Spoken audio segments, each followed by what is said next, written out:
Islamia calendar ప్రకారంగా చివరిదైనటువంటి మాసం ఏదైతే ఉందో ఆ నెలనే దిల్ హిజ్జా నెల అని అంటారు.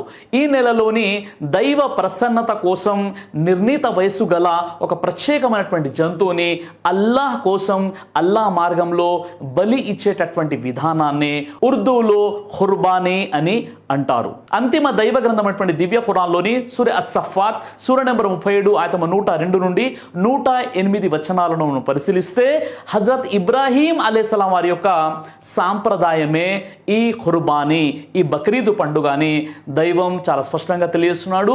ఇది కేవలం ఇబ్రాహీం అలైహిస్సలాం వారి యొక్క సున్నత్ సాంప్రదాయం మాత్రమే కాదు, ఇది గత జాతులు ఏవైతే ఉన్నాయో ఆ అన్ని జాతుల్లో కూడా ఈ ఖుర్బానీ పద్ధతి ఉండేదని అల్లాహ్ సుబ్హానహు వ తఆలా ఖురాన్లోని సూరే అల్ హజ్ సూర నంబర్ 22 ఆయత 34 ఆయతలో ఈ విషయాన్ని తెలియజేస్తున్నాడు.